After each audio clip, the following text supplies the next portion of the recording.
ഞാൻ 18 പടി ചെയ്യുന്ന സമയത്ത് ഞാൻ എന്തോ ഇങ്ങനെ ഒരു സ്കാൻ ഇങ്ങനെ ചെയ്തപ്പോഴത്തേക്ക് എൻ്റെ കയ്യിൽ ഇങ്ങനെ 2 കയ്യിൽ ഇങ്ങനെ പിടിച്ചിട്ട് ഓവർ ജസ്റ്റേഴ്സാന്ന് പറഞ്ഞു. അപ്പോൾ നമുക്കിതിങ്ങനെ അദ്ദേഹം വെറുതെ ഓവർ ജസ്റ്റേഴ്സാന്ന് പറഞ്ഞാൽ എനിക്ക് കിട്ടത്തില്ലായിരുന്നു. ഒരു പക്ഷേ ആ കൈ എടുത്തപ്പോൾ അങ്ങനെ പറഞ്ഞിട്ട് പോയതിന് തലയിലോട്ട് നമുക്കിങ്ങനെ മിന്നൽ പോലെ. അദ്ദേഹത്തിന് ഒരു കാര്യമില്ല എന്നെ ഇങ്ങനെ കറക്റ്റ് ചെയ്യണ്ടല്ലേ. അപ്പോൾ അതുപോലെ ചില സാധനങ്ങൾ ഇങ്ങനെ സൈഡിൽ കൂടെ ഒന്ന് പറഞ്ഞിട്ട് പോകും. അത് ഭയങ്കരമായിട്ട് നമ്മളെ ഒരു മാസ്റ്ററിൻ്റെ ഒരു അഭിപ്രായം പോലെ നമ്മളത് മനസ്സിലോട്ട് എടുക്കാറുണ്ട്. പ്രമാണി എന്ന് പറയുന്ന സിനിമയിൽ അഭിനയിക്കുന്ന സമയത്ത് ഞാൻ ഭയങ്കര സീരിയസ് ആയിട്ട് കരയുന്നു. അപ്പോൾ എന്തോ സീരിയസ് ജോലിയാന്ന് പറഞ്ഞ് ചെയ്തുകൊണ്ടിരിക്കുകയെന്ന് പറഞ്ഞാൽ എൻ്റെ അടുത്ത്.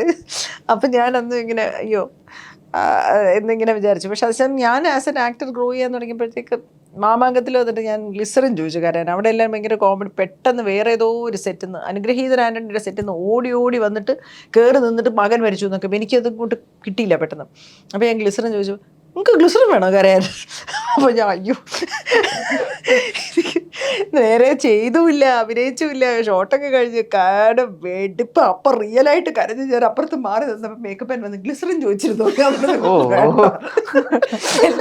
എല്ലാം കഴിഞ്ഞു. അയ്യോ അന്ന് നെഞ്ചു പൊട്ടിപ്പോയി. നമുക്ക് എങ്ങനെ ചോദിച്ചു നിങ്ങൾക്ക് ഗ്ലിസറിൻ വേണോ കരയാൻ ചോദിച്ചപ്പോഴത്തേക്ക് ഞാൻ ആകെ വിഷമിച്ചു പോയി.